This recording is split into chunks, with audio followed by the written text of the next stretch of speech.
Manusia pada dasarnya serakah, kejam, egois, dan hanya memikirkan dirinya sendiri. Sejak awal, kecenderungan itu selalu ada, yang membuat dunia runtuh bukan karena manusia menjadi lebih baik, melainkan karena ada satu pembatas yang menahan semuanya.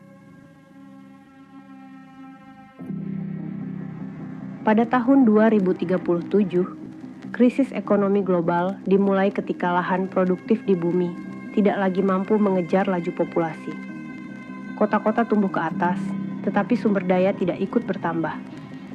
Perusahaan-perusahaan melakukan efisiensi besar-besaran dan melakukan PHK hampir di semua sektor. Pekerja yang masih dianggap berguna dipertahankan, sementara sisanya dikeluarkan dari sistem. Pada masa itu, bekerja bukan lagi pilihan, melainkan syarat untuk tetap diakui keberadaannya. Pada fase awal krisis, angka kemiskinan melonjak seiring dengan PHK massal di mana-mana. Individu yang tidak lagi mampu memenuhi standar kontribusi mulai diperlakukan sebagai beban yang tidak dapat dipertahankan. Tidak lama kemudian, angka kematian pun meningkat. Dalam kondisi keterbatasan lahan dan energi, pemakaman dan kremasi dinilai tidak efisien lagi. Sebagai gantinya, tubuh manusia kemudian diperlakukan sebagai materi biologis. Tidak ada upacara, tidak ada penanda, dan tidak ada perpisahan. Proses ini tidak disebut sebagai hukuman, melainkan sebagai bentuk daur ulang sumber daya yang diolah, menjadi pakan dan pupuk untuk menopang produksi yang masih berjalan. Generasi pertama menyaksikan kebijakan ini dijalankan tanpa pengumuman resmi. Sebagian memahami bahwa sesuatu yang mendasar telah dilanggar, tetapi ketakutan akan kelaparan dan penghapusan dari sistem membuat mereka memilih diam. Tidak ada perlawanan. Pada saat itu, tidak ada lagi pilihan. Semua batasan yang dulu ada kini dilanggar, bukan karena diterima, melainkan karena dunia yang runtuh memaksa manusia meninggalkan semuanya. Pada tahun 2041, negara-negara mulai menerapkan kebijakan pembatasan keluarga. Setiap rumah tangga hanya diizinkan memiliki satu anak. Alasannya sederhana, memastikan setiap individu kelak dapat diarahkan untuk berkontribusi secara maksimal. Kebijakan ini diterima tanpa banyak perlawanan, karena masyarakat terlalu sibuk bertahan. Orang tua bekerja lebih lama dari sebelumnya. Perhatian mereka terfokus pada jam kerja, target, dan stabilitas. Anak-anak tetap diberi makan, tempat tinggal, dan pendidikan dasar. Namun, percakapan tentang nilai, perasaan, atau alasan di balik sebuah tindakan perlahan menghilang dari kehidupan sehari-hari. Pada tahun 2050, sistem pendidikan menyesuaikan diri dengan kebutuhan zaman. Kurikulum disederhanakan agar berorientasi pada kegunaan.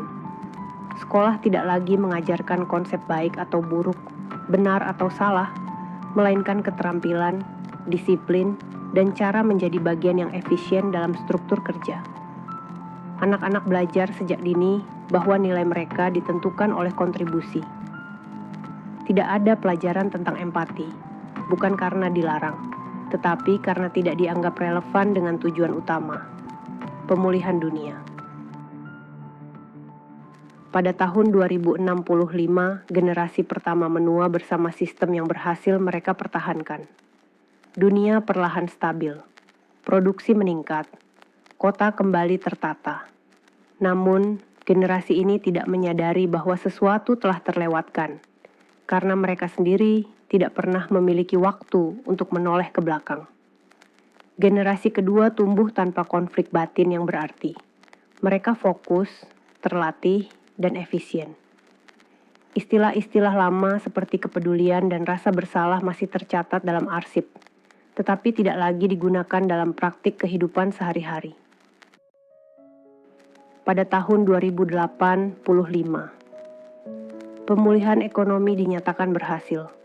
Dunia menjadi lebih teratur dibandingkan sebelumnya. Sistem berjalan stabil karena setiap individu memahami perannya.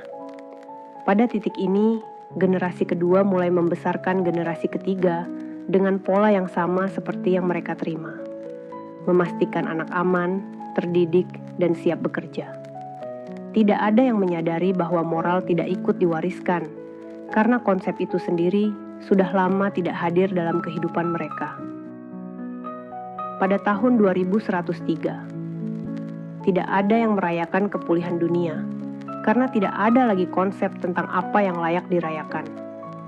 Generasi ketiga tumbuh di dunia yang telah pulih sepenuhnya. Namun, mereka tidak memiliki pemahaman tentang rasa peduli atau keinginan untuk membantu.